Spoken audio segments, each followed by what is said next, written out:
जय माता दी। आप सभी को नवरात्रि की बहुत बहुत हार्दिक शुभकामनाएं।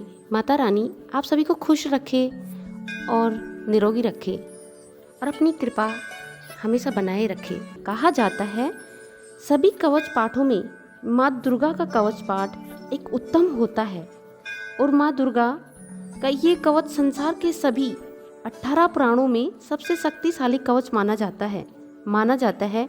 जो भी भक्त श्रद्धा और भक्ति पूर्वक इस कवच का पाठ कर लेता है वह किसी प्रकार का भय नहीं रहता और सभी विपत्तियों से दूर रहता है। माता उस पर अपनी कृपा हमेशा बनाए रखती है। तो प्रेम से बोलिए जय माता दी। अति दिव्य कवचम। महर्षि मार्कंडे जी बोले, हे पितामह, संसार में जो गुप्त हो और जो मनुष्य की सब प्रकार से रक्षा करता हो और जो आपने किसी को आज तक बताया न हो वह कवच मुझे बताइए। श्री ब्रह्मा जी कहने लगे, अत्यंत गुप्त व सब प्राणियों की भलाई करने वाला कवच मुझसे सुनो। प्रथम शैलपुत्री, दूसरी ब्रह्मचारिणी, तीसरी चंद्रघंटा, चौथी कुष्मांडा और पांचवी स्कंद माता, छठी कात्यायनी, सातवीं कालरात्रि, आठवीं महागौरी और नवीं सिद्धिदात्री। यह देवी की 9 मूर्तियाँ यह नव दुर्गा कहलाती हैं। आग में जलता हुआ, रण में शत्रु से घिरा हुआ, विषम संकट में फंसा हुआ मनुष्य यदि दुर्गा के नाम का स्मरण करे तो उसको कभी भी हानि नहीं होती। रण में उसके लिए कुछ भी आपत्ति नहीं और न उसे किसी प्रकार का दुख या डर होता है। हे देवी, जिसने श्रद्धापूर्वक तुम्हारा स्मरण किया है उसकी वृद्धि होती है और जो तुम्हारा चिंतन करते हैं उनकी तुम निसंदेह रक्षा करने वाली हो। चामुंडा प्रेत पर, वाराही भैंसे पर, रौद्री हाथी पर, वैष्णवी गरुड़ पर अपना अपना आसन जमाती हैं। माहेश्वरी बैल पर, कोमारी मोर पर और हाथ में कमल लिए हुए विष्णु प्रिया लक्ष्मी जी कमल के समान आसन पर विराजित है। बैल पर बैठी हुई ईश्वरी देवी ने श्वेत रूप धारण कर रखा है और सब प्रकार के आभूषणों से विभूषित ब्रह्मा देवी हंस पर बैठी है। इस प्रकार यह सब देवियां सब प्रकार के योगों से युक्त और अनेक प्रकार के रत्न धारण किए हुए हैं। भक्तों की रक्षा के लिए संपूर्ण देवियां रथ में बैठी तथा क्रोध से भरी हुई दिखाई देती हैं तथा चक्र, गदा, शक्ति, हल, मूसल, खेटक और तोमर, परशु तथा पाश भाला, त्रिशूल एवं उत्तम सारंग आदि शस्त्रों के दैत्यों के नाश के लिए और भक्तों की रक्षा करने के लिए, देवताओं के कल्याण के लिए धारण किए हुए हैं। हे महारौद्रे, अत्यंत घोर पराक्रम, महाबल और महान उत्साह वाली देवी, तुमको मैं नमस्कार करता हूँ। हे देवी, तुम्हारा दर्शन दुर्लभ है तथा तुम शत्रुओं के भय को बढ़ाने वाली हो। हे जगदम्बे, मेरी रक्षा करो। तुम दिशा में इंद्र मेरी रक्षा करो। अग्नि कोण में अग्नि शक्ति दो। दक्षिण में वाराही देवी, नेत्रीय कोण में खंडधारिणी देवी मेरी रक्षा करो। वारुणी, पश्चिम में वायु कोण में वृगवाहिनी, उत्तर में कोमारी और ईशान में शूलबद्ध धारिणी देवी मेरी रक्षा करो। ब्रह्माणी ऊपर की ओर से मेरी रक्षा करे और वैष्णवी देवी नीचे की ओर से मेरी रक्षा करे। इसी प्रकार सौ पर बैठी चामुंडा देवी 10 दिशाओं में मेरी रक्षा करे। जया देवी आगे की ओर, विजया देवी पीछे की ओर, अजिता देवी बाईं ओर और अपरिजा देवी दाहिनी ओर से मेरी रक्षा करे। उद्योतनी देवी शिखा की रक्षा करे तथा उमा देवी शीर में स्थित होकर मेरी रक्षा करे। इसी प्रकार मस्तक में मालाधारी देवी रक्षा करे और यशविनी देवी मेरी बाहों का संरक्षण करे। बाहों के मध्य भाग में त्रिनेत्रा देवी, नथुनों की यमघंटा देवी रक्षा करे। नेत्रों के मध्य शंखनी देवी और द्वारवासिनी देवी कानों की रक्षा करे। कपोलों की कालिका देवी और कानों के मूल भाग की भगवती शाकरी रक्षा करे। सुगंधा देवी नासिका में और चर्चिका देवी ऊपर के होठ में, अमृतकला देवी नीचे के होठ में, सरस्वती देवी जीभ की रक्षा करे। ओमारी देवी दांतों की और चंडिका देवी कंठ प्रदेश की रक्षा करे।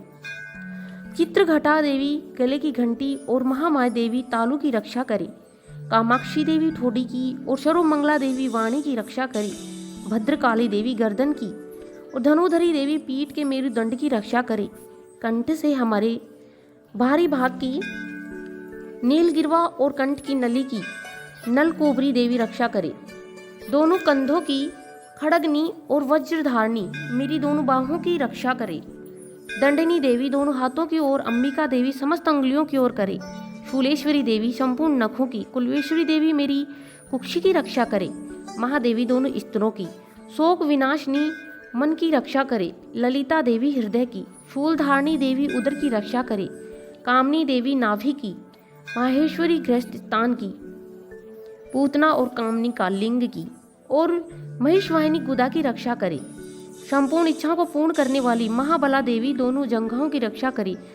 विंध्यावासिनी दोनों घुटनों की, और तेजसी देवी दोनों पांवों के पृष्ठभाग की, श्रीधरी पांवों की उंगलियों की, स्थलवासिनी तलवों की, दृष्टा कारिणी देवी नखों की, उध्रुकेशनी केशों की, बागेश्वरी देवी वाणी की रक्षा करे। रोमाबलियों की, छिद्रों की, कोबरी और त्वचा की बागेश्वरी रक्षा करे। पार्वती देवी रक्त मज्जा वशा मांस हड्डी की रक्षा करे। काल रात्रि आंतों की रक्षा करे।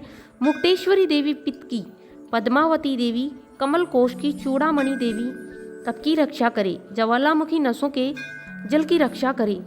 अभेदा देवी शरीर के सब जोड़ों की रक्षा करे। ब्राह्मणी मेरे वीर्य की, क्षत्रियश्री छाया और धर्मधारणी मेरे अहंकार, मन तथा बुद्धि की रक्षा करे। प्राण अपमान समान, उदान और व्यान की वज्रहस्ता देवी रक्षा करे। कल्याण शोभना मेरे प्राण की रक्षा करे। रस रूप गंध शब्द स्पर्श इन विषयों का अनुभव करते समय योगिनी देवी मेरी रक्षा करे तथा मेरे सत्व गुण रजोगुण तमोगुण की रक्षा करे। नारायणी देवी आयु की रक्षा पहाड़ी देवी करे। वैष्णवी धर्म की तथा चक्राणी देवी मेरी यश कीर्ति धन विद्या की रक्षा करे। इंद्राणी मेरे शरीर की रक्षा करे। हे चंडिके आप मेरे पशुओं की रक्षा करे। महालक्ष्मी मेरे पुत्रों की रक्षा करे और भैरवी मेरी पत्नी की रक्षा करे। मेरे पथ की सुपथा तथा मार्ग की क्षमाकारी देवी रक्षा करे। राजा के दरबार में महालक्ष्मी तथा सब ओर व्याप्त रहने वाली विजया देवी चारों ओर से मेरी रक्षा करे। जो स्थान रक्षा से रहित हो और कवच में रहकर गया हो उसके पापों का नाश करने वाली जयवंती देवी रक्षा करे। अपना शुभ चाहने वाले मनुष्य को बिना कवच के एक पग भी नहीं जाना चाहिए, क्योंकि कवच रखने वाला मनुष्य जहाँ जहाँ भी जाता है वहाँ वहाँ उसे अवश्य धन लाभ होता है तथा विजय प्राप्त होता है। वह जिस अवशिष्ट वस्तु की इच्छा करता है वह उसको कवच के प्रभाव से अवश्य मिलती है और वह इसी संसार में महा ऐश्वर्य को प्राप्त होता है। कवचधारी मनुष्य तीनों लोकों में मान्य होता है। देवी का यह कवच देवताओं के लिए भी कठिन है, जो नित्य प्रति नियम पूर्वक तीनों संध्याओं को श्रद्धा के साथ इनका पठन पाठन करता है। हे देवी शक्ति प्राप्त होती है वह तीनों लोगों को जीत सकता है तथा अकाल मृत्यु से रहित होकर 100 वर्षों तक जीवित रहता है। उसकी लुता, चर्म रोग, विस्फोटक आदि समस्त व्याधियां समूल नष्ट हो जाती हैं और स्थावर जंगम तथा कृत्रिम विष दूर होकर उनका कोई असर नहीं होता तथा समस्त अभिचारक प्रयोग इस प्रकार के जितने यंत्र मंत्र तंत्र इत्यादि होते हैं इस कवच के हृदय में धारण कर लेने पर नष्ट हो जाते हैं। इसके अतिरिक्त पृथ्वी पर विचरने वाले भूचर, नभचर, जलचर प्राणी, उपदेश मात्र से सिद्ध होने वाले निम्न कोटि के देवता, जन्म के साथ प्रकट होने वाले देवता हैं। कुल देवता, कंठमाला आदि, डोकनी शोकनी, अंतरिक्ष में विचरने वाली अत्यंत बलवती भयानक डोकनियाँ, ग्रह भूत, यक्ष, गंधर्व राक्षस, ब्रह्म राक्षस, वैताल, कुष्मांड और भैरव आदि अनिष्टकारक देवता भी उस मनुष्य को जिसने कि अपने हृदय में यह कवच धारण किया हुआ है देखते ही सब भाग जाता है। इस कवच के धारण करने से मान और तेज बढ़ता है। जो मनुष्य इस कवच का पाठ करने उसके पश्चात सप्तसती चंडी का पाठ करता है उसका यश जगत में विख्यात होता है और जब तक वन पर्वत और कानन आदि पर भूमंडल पर स्थित है तब तक यहाँ पुत्र पौत्र आदि संतान परंपराएं बनती रहती हैं। फिर देहांत होने पर ऐसा मनुष्य परम पद को प्राप्त होता है जो देवताओं के लिए भी कठिन है और अंत में सुंदर रूप को धारण करके भगवान शंकर के साथ आनंद करता है और परम मोक्ष को प्राप्त होता है। जय माता दी। ओम श्री चंडिकाय नमः। माँ दुर्गा कवच का दूसरा पाठ। अथ अर्गला श्रोतम। मार्कंडेय जी कहते हैं, जयंती मंगला काली, भद्रकाली, कपालिनी, दुर्गा, क्षमा, शिवा, धात्री, स्वाहा और शुद्धा इन नामों से प्रसिद्ध देवी, तुम्हें मैं नमस्कार करता हूँ। हे देवी, तुम्हारी जय हो। प्राणियों के संपूर्ण दुख हरने वाली तथा सब में व्याप्त हरने वाली देवी, तुम्हारी जय हो। काल रात्रि तुम्हें नमस्कार है। मधु और कैठव दैत्य का वध करने वाली, ब्रह्मा को वरदान देने वाली देवी, तुम्हें नमस्कार है। तुम मुझे रूप दो, जय दो, यश दो और काम क्रोध आदि शत्रुओं का नाश करो। महिषासुर का नाश करने वाली तथा भक्तों को दुख देने वाली देवी, तुम्हें नमस्कार है। तुम मुझे सुंदर रूप दो, विजय दो और मेरे शत्रुओं को नष्ट करो। हे रक्त बीज का वध करने वाली, हे चंड मुंड का नाश करने वाली, तुम मुझे रूप दो, जय दो, यश दो और काम क्रोध आदि शत्रुओं का नाश करो। हे शुंभ निशुंभ और धूमाराक्ष राक्षस का मर्दन करने वाली देवी, मुझको स्वरूप दो, विजय दो, यश दो और मेरे शत्रुओं का नाश करो। हे पूजित युगल चरण वाली देवी, हे संपूर्ण सौभाग्य प्रदान करने वाली देवी, तुम मुझे रूप दो, जय दो, यश दो और काम क्रोध आदि शत्रुओं का नाश करो। हे देवी, तुम्हारे रूप और चरित्र अमिट है। तुम सब शत्रुओं का नाश करने वाली हो। मुझे रूप, यश, जय दो और काम क्रोध आदि शत्रुओं का नाश करो। पापों को दूर करने वाली चंडी के, इस संसार में जो भक्ति से तुम्हारा पूजन करते हैं, उनको तुम रूप, विजय और यश दो तथा उनके शत्रुओं का नाश करो। रोगों का नाश करने वाली चंडी के, जो भक्ति पूर्वक तुम्हारी पूजा करते हैं, उन्हें रूप दो, जय दो, यश दो और उनके काम क्रोध आदि शत्रुओं का नाश करो। हे चंडी के, इस संसार में जो भक्ति से तुम्हारी पूजा करते हैं, उनको तुम रूप, विजय और यश दो तथा उनके शत्रुओं का नाश करो। हे देवी, मुझे सौभाग्य दो और आरोग्य दो, परम सुख दो, रूप दो, यश दो और मेरे काम क्रोध आदि शत्रुओं का नाश करो। हे देवी, जो मुझसे बैर रखते हैं, उनका नाश करो और मुझे अधिक बल प्रदान का रूप दो, जय, यश दो और मेरे शत्रुओं का संहार करो। हे देवी, मेरा कल्याण करो, मुझे उत्तम संपत्ति प्रदान करो। रूप, जय, यश दो और काम क्रोध आदि शत्रुओं का नाश करो। हे देवता तथा राक्षसों के मुकुट रत्नों से स्पर्श किए गए चरणों वाली देवी, हे अंबिके, मुझे स्वरूप दो, विजय तथा यश दो और मेरे शत्रुओं का नाश करो। और हे देवी, अपने भक्तों को विद्वान, कीर्तिवान और लक्ष्मीवान बनाओ। उन्हें रूप दो, जय दो, यश दो और उनके शत्रुओं का नाश करो। हे प्रचंड दैत्यों के अभिमान का नाश करने वाली चंडी के, मुझे शरणागत को रूप दो, जय दो, यश दो और मेरे शत्रुओं का नाश करो। हे चार भुजाओं वाली, हे ब्रह्मा द्वारा प्रशासित महेश्वरी, परमेश्वरी, मुझे रूप दो, जय दो, यश दो और मेरे क्रोध और शत्रुओं का नष्ट कर दो। निरंतर भक्ति से भगवान विष्णु से सदा स्तुति की है। हे अंबिके, मुझे रूप दो, यश दो, जय दो और मेरे शत्रुओं को नष्ट करो। हिमालय कन्या पार्वती के भगवान शंकर से स्तुति की हुई, हे परमेश्वरी, मुझे रूप, जय, यश दो और मेरे शत्रुओं का नाश करो। इंद्राणी के की हुई परमेश्वरी, इंद्राणी के पति इंद्र के द्वारा सद्भाव से पूजित होने वाली परमेश्वरी, मुझे रूप दो, जय दो, यश दो और काम क्रोध आदि शत्रुओं को नष्ट करो। प्रचंड भूपंड और दैत्यों के घमंड को नष्ट करो।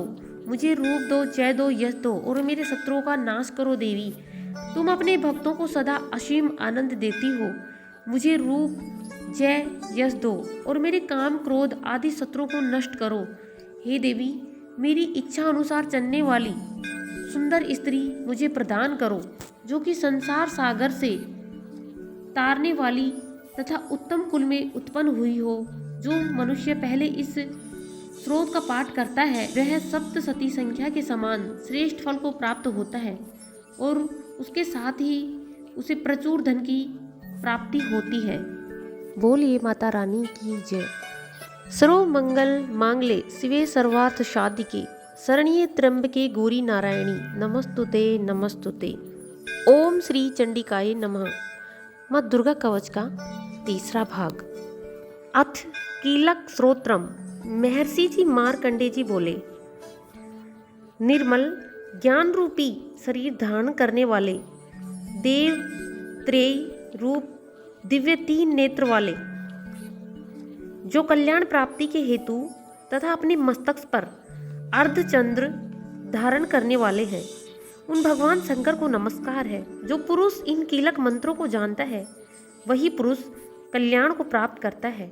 जो अन्य मंत्रों का जप कर केवल सप्तशती स्तोत्रम से ही देवी की स्तुति करता है उसको इससे ही देवी की सिद्धि हो जाती है। उन्हें अपने कार्य की सिद्धि के लिए दूसरे की साधना करने की आवश्यकता नहीं रहती। बिना जप के ही उन्हें उद्घाटन आदि सब काम सिद्ध हो जाते हैं। लोगों के मन में शंका थी कि केवल सप्तशती की उपासना से अथवा सप्तशती को छोड़कर अन्य मंत्रों की उपासना से भी समान रूप के सब कार्य सिद्ध हो जाते हैं। तब इनमें कौन सा श्रेष्ठ साधन है? लोगों की इस शंका को ध्यान में रखकर भगवान शंकर ने अपने पास आए हुए जिज्ञासुओं को समझाया कि यह सप्तशती नामक संपूर्ण स्तोत्र ही कल्याण को देने वाला है। इसके पश्चात भगवान शंकर ने चंडिका के सप्तशती नामक स्तोत्र को गुप्त कर दिया। अतः मनुष्य इसको बड़े पुण्य से प्राप्त करता है। जो मनुष्य कृष्ण पक्ष की 14 अथवा अष्टमी को एकाग्रचित होकर देवी को अपना सर्वस्व समर्पित कर देता है और फिर उसे प्रसाद के रूप में ग्रहण करता है, उस पर माँ दुर्गा प्रसन्न होती है, अन्यथा नहीं होती।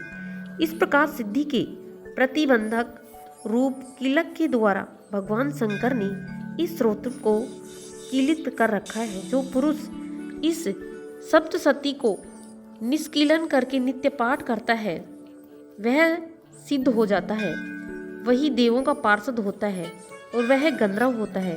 सर्वत्र विचरते रहने पर भी उस मनुष्य को इस संसार में कहीं कोई डर नहीं होता।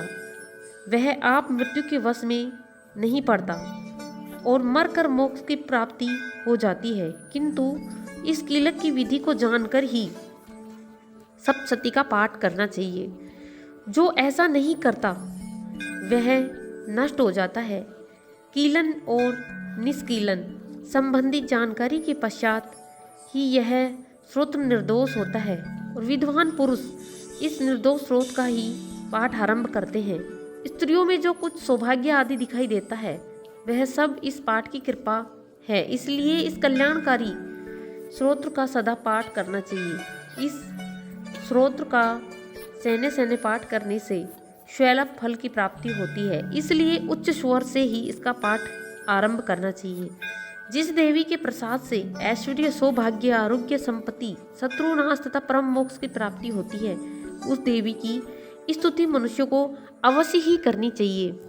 इसी प्रकार से दुर्गा कवच का तीसरा भाग संपूर्ण हुआ। जय माता दी।